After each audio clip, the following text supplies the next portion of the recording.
Hello everyone! Welcome back here on my channel. This is me once again, Teacher Jinjin, your virtual teacher here on YouTube.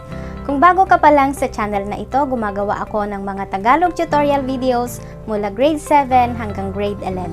Kung interesado ka, please like, subscribe at i-click mo na rin ang notification bell para ma-notify ka kapag may bago akong upload na video.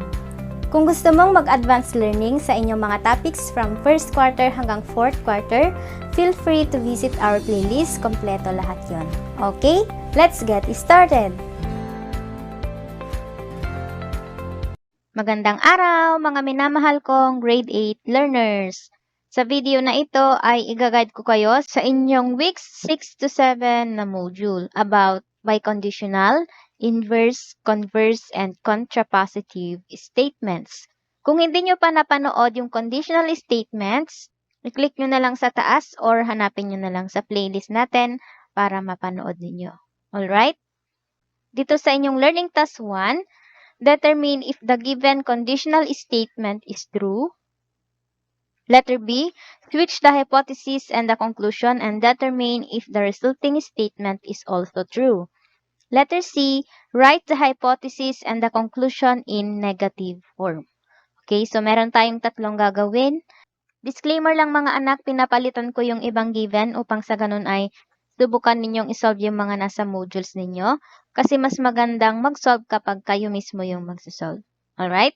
Number 1, if the triangle is equilateral, then it is equiangular. Pag sinabi nating equilateral triangle, all sides are equal and all angles are equal. Ang equiangular naman ay all angles ay equal. So, pag meron daw ba tayong triangle na equilateral, equiangular din siya. Ito yung equilateral, for example. Ito yung three sides are equal, all angles are equal. Ang equiangular naman, all angles are equal. Kapag equilateral ba yung triangle, equiangular din siya? Yes, so this is true. Then, i-switch natin yung hypothesis and conclusion. Alin dito yung hypothesis? Ito, di ba? Triangle is equilateral. At ito naman yung conclusion. Ibig sabihin, pagbabalik na rin lang natin, ito yung uunahin nating isulat. So that is, if the triangle is equiangular, then it is equilateral. Is it true or not? Tama din. So this is true. So, dito naman sa letter C, write the hypothesis and the conclusion in negative form. Ang gagawin lang natin, gagawin natin siyang negative. Ibig sabihin, if the triangle is not equilateral, then, may then ito. Then, it is not equiangular. So, ganun lang ang gagawin ninyo. Okay? Dito naman sa number 2, if a polygon has exactly 3 sides, then it is a triangle. Pag daw ba yung polygon ay may 3 sides, ang tawag dito ay triangle? Yes, it is true. And then, switch natin yung hypothesis and conclusion.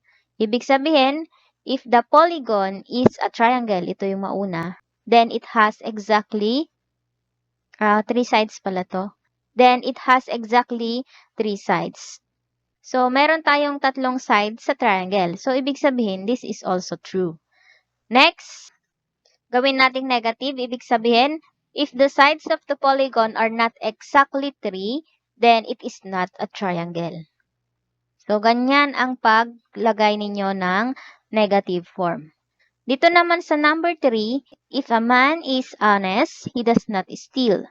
So, totoo ba to? Yes. Next, switch natin. If a man is honest, he does not steal. Okay? So, this is true also. Sa letter C naman, paano natin siyang gagawing negative? Ibig sabihin, if the man is not honest, then he steals. Okay? Number 4, if two angles are complementary, then the sum of the measure of the angles is 90 degrees. Kapag ba ang sum ng measurement of the angles is 90 degrees, complementary ba siya? Yes, it is. So, this is also true. Then, baliktarin natin, gawin natin, if the sum of the measure of two angles is 90 degrees, then the angles are complementary. So, kapag daw ba yung sum ng measure of two angles is 90, complementary ba siya? Yes, so this is also true. Gawin natin siyang negative statement. If the sum of two angles is not 90 degrees, then the angles are not complementary. So, ganun lang naman siya mga anak. Number 5, if a volcano is active, then it will erupt. Totoo ba to? Yes. So, this is true. I-switch natin yung hypothesis and conclusion. If the volcano erupts, then it is active. Totoo ba ito? True. Napag-aralan nyo naman na ito nung elementary kayo sa inyong mga science. Okay? Then, dito naman sa letter C, write the hypothesis in negative. So, if the volcano is not active, then it will not erupt. Okay, so tapos na natin ang learning task 1. Ngayon, bago tayo mag-proceed sa learning task 2, i-discuss ko muna itong converse at inverse tsaka yung contrapositive. Unahin muna natin to. When you switch the hypothesis and conclusion of a conditional statement, you form a converse statement.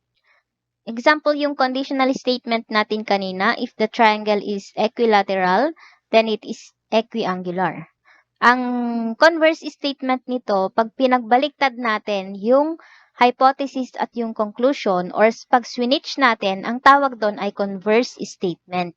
Okay? Ito yung conditional statement at pag binaliktad natin yung hypothesis and conclusion, ang tawag doon ay converse statement. Naintindihan? Another example, if a man is honest, he does not steal.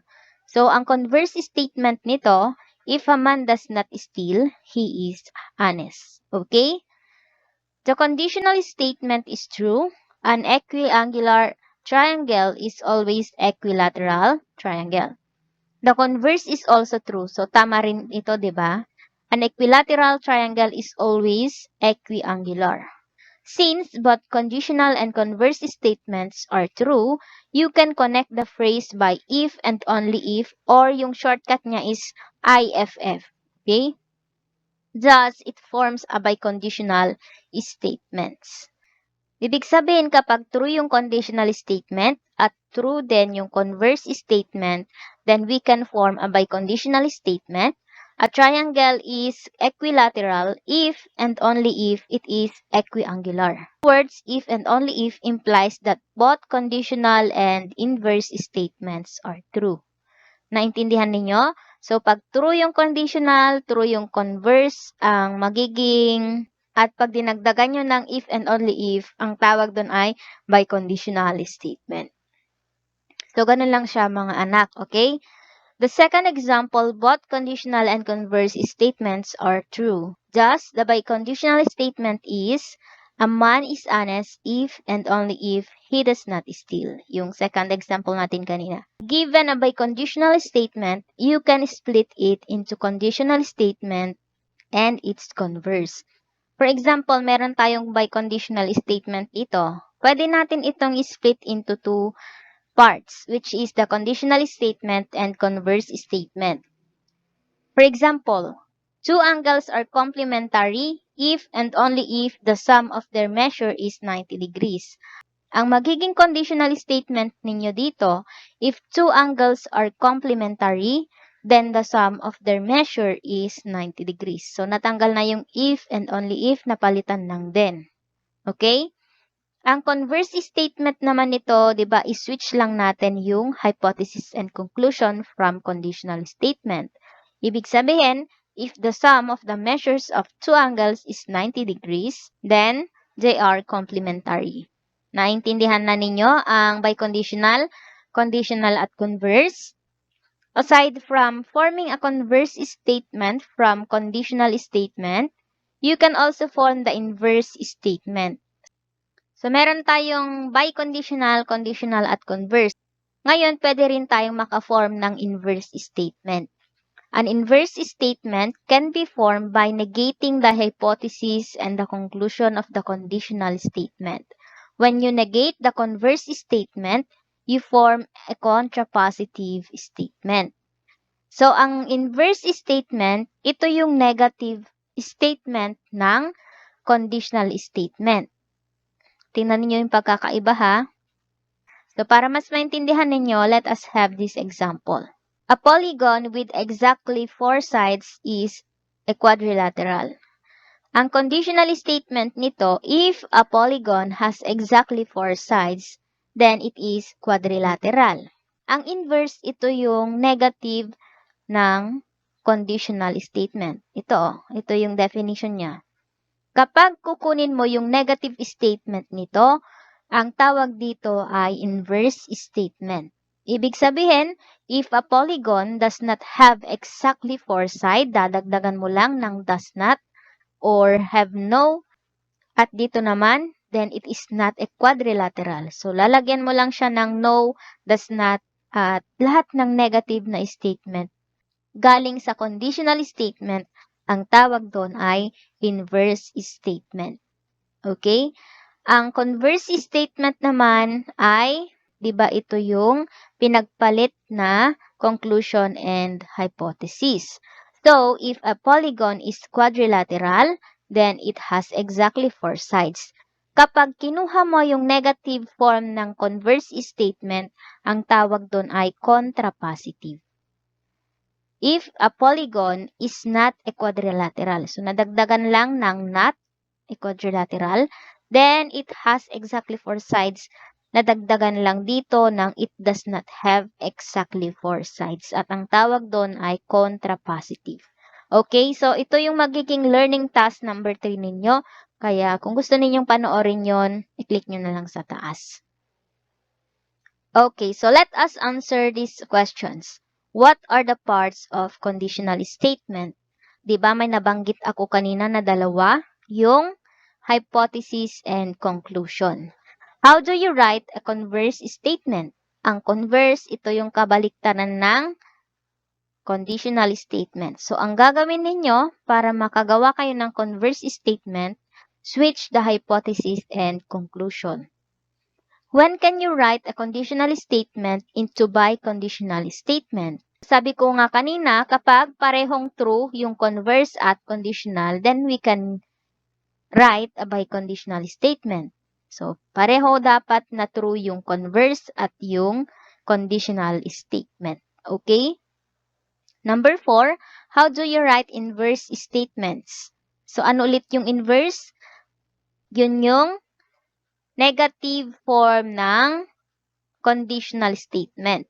Ang tinatanong dito is how. So, by negating the hypothesis and conclusion of the conditional statement, makaka-form ka na or makakasulat ka na ng inverse statements. Alright? Number 5, if you negate converse statement, what do you call the resulting statement? Kapag ginawan natin ng negative statement yung converse, ang tawag natin dun ay contrapositive statement. Alright? So, natapos na natin ang learning task 1 at number 2. Kung gusto ninyong panoorin yung mga susunod pang learning task, i-click nyo na lang sa end screen or hanapin nyo na lang sa playlist natin. Kung nakatulong ito sa inyo, please do like this video at mag-comment na rin kayo sa baba. Once again, stay home, stay safe, stay healthy at mag-aral ng mabuti. God bless you all and goodbye!